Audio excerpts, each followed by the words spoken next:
Ángel Verdugo. Ángel. Muy buenos días, Pascal. Buenos días a quienes nos escuchan en este momento. Hay dos temas hoy, Pascal, que vale la pena comentar. Uno, procuraré rápidamente desahogarlo para entrar al otro que me parece central. Primero, lo del avión. Te has de acordar que aquí hemos comentado, yo he sido incisivo en eso, de que el gobierno federal o quien tenga la potestad no pueden vender un avión que no les pertenece. Está bajo el mecanismo financiero del arrendamiento, sí, de tal manera que no tienen la propiedad de ese bien. Es más, yo me atrevería a decir, salvo que el contrato diga algo diferente, que ni siquiera pueden rentar ese avión, porque la propiedad la tiene Boeing Financial Services, o la entidad que financió ese arrendamiento financiero. De tal manera, pues, que eso de que lo vamos a vender a 12 y que a una empresa o lo podemos rentar. O vender en especie. O vender en especie, eso ya es una chabacanería, eso de parte del presidente, ¿no? Pero, en fin, así es esta gobernación. Y aquí hay un detalle, Pascal, que vale la pena señalar.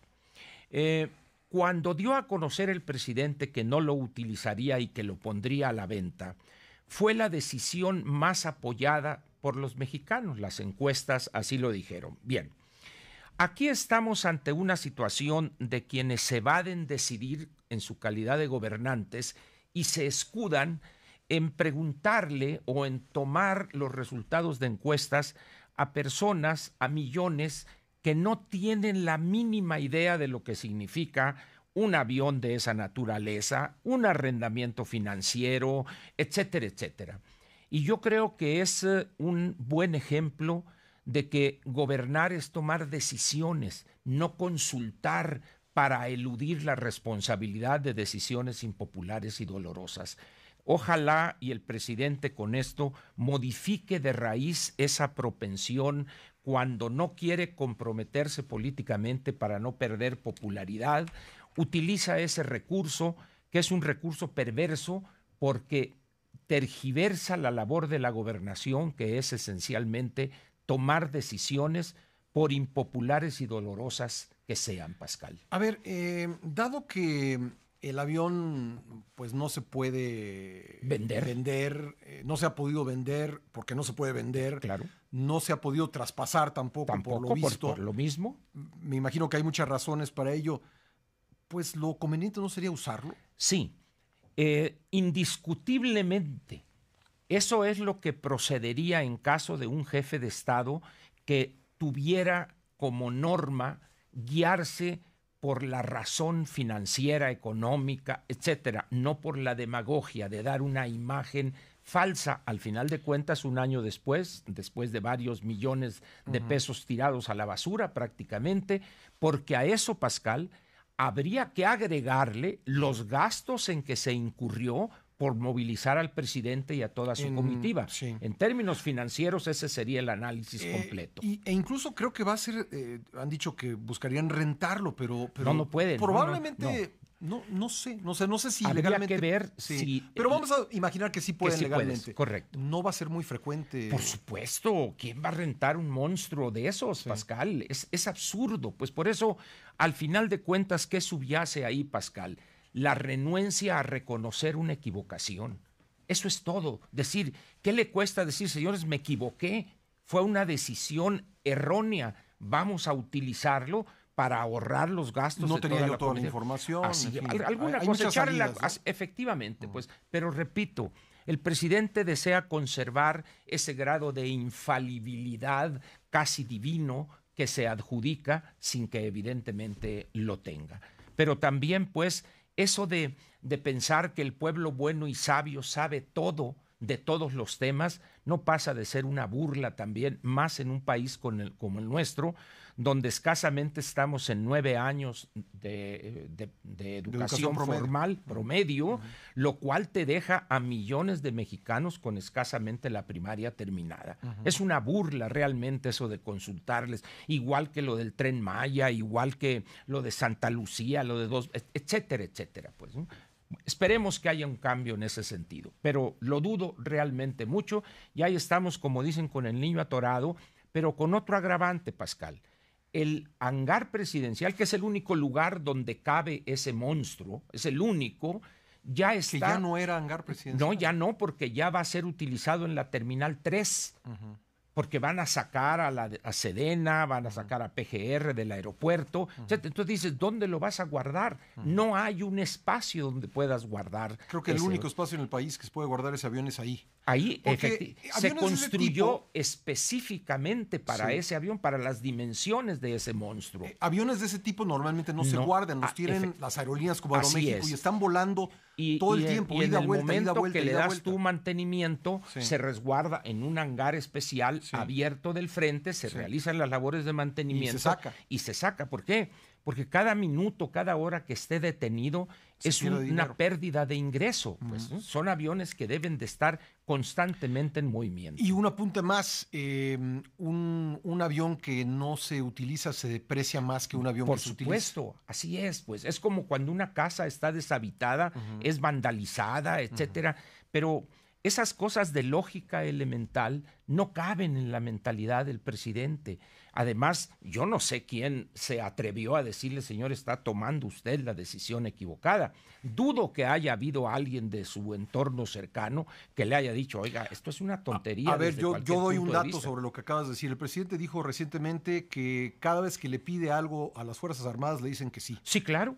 Así es. Lo dijo abiertamente, claramente. Públicamente. Dice uno, no puede ser esto. Es decir, no sé si te acuerdas tú, Pascal, hace muchos años, allá creo que fue por los 80, cuando Japón irrumpía en la escena internacional, el CEO, el mero de, creo que fue de Sony o de Toyota, que decía algo así como el Japón que debe decir no, refiriéndose a que siempre había estado bajo el paraguas protector de Estados Unidos y con aquel avance tecnológico y económico que se sentía en gran potencia, planteó, por ahí debe andar el libro, ya tiene muchos años, donde decía, hay que aprender a decir que no.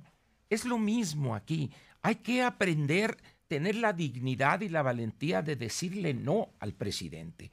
Esta es una decisión que debería servirnos de gran ejemplo, Pascal. Y la otra cosa es, ahorita tú diste la nota ahí o salió la nota de la renuncia de todo el gabinete de Vladimir Putin y en otros casos es más o menos similar.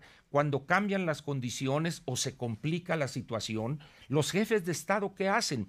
Adecuan su gabinete a las nuevas condiciones.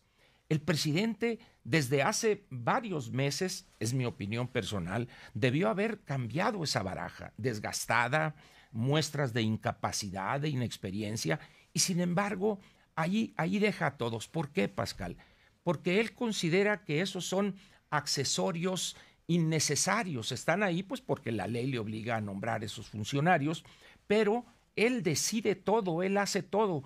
Ahorita tú puedes preguntarle a muchos mexicanos quién es fulano, quién es el secretario de salud y no van a saber. ¿Cómo es el secretario de educación? Pues quién sabe. Jiménez Espriu, desaparecido, el hombre Malboro, y así con cada uno. La secretaria de Economía en las negociaciones del TEMEC ni la pelaron. Es decir, el presidente es el todólogo, es Chepete, sabe todo de todo. Y eso es pésimo, Pascal, porque si estuviéramos en el Renacimiento, ahí sí es válido ese concepto de hombre del Renacimiento, cuando el conocimiento era tan pequeño, pues había personas que eran químicos, filósofos, digamos, eran los únicos que sabían. Efectivamente, ¿no? Sí. Pero hoy no. Hoy el conocimiento está tan compartimentalizado que prácticamente el especialista sabe todo de nada, Pascal. Es decir, el campo de su actividad cada vez es más reducido. Sí. Y sabe todo de ese pedacito. Por ejemplo, en la neurología, hay especialistas en cada parte del cerebro. ¿No? Así es. Y luego tienes tú en el caso de los ginecobstetras, hay los perinatólogos, que lo único que hacen es recibir al niño en el momento en que el partero o el ginecólogo lo saca y luego entregarlo. En esos segundos dicen que es crítico para que se oxigene el cerebro lo más rápidamente. Eso lo hacen los perinatólogos. Esa es su especialidad y así sucesivamente. Pues. Pero el presidente es un hombre renacentista. sabe todo, absolutamente de todos los temas. No tiene ciencia aborrecida y eso, por esas razones estamos ahorita padeciendo las consecuencias de decisiones erráticas, Pascal. Voy mañana a tocar el tema que hoy me faltó, que es estas declaraciones en relación con los contratos que terminan su vigencia el 31 de diciembre y algunos se renuevan dependiendo de las condiciones de la economía. De ese tema voy a hablar porque me parece que el enfoque tanto del presidente como de la secretaria del Trabajo es no solo equivocado, sino además totalmente obsoleto. Sí, creo que fue interesante lo que sucedió hoy al principio de la conferencia mañanera, justamente que decía yo en la mañana que me parece que un poco quisieron responder a la discusión pública que se dio en torno a los datos que dio a conocer el IMSS el domingo, ¿no? Y creen que, a ver, vamos a vigilar que no se venzan los contratos. Esa es una visión arcaica, Pascal, de una economía cerrada de los años 30 o 40. Otras son las condiciones de los mercados laborales en la globalidad y en economías abiertas. De eso hablaré mañana. Bueno, ¿y la inacible chuleta se dejó alcanzar? Ya se dejó alcanzar, Pascal. Este mes ya comeré vistecito. Gracias, Ángel. Gracias.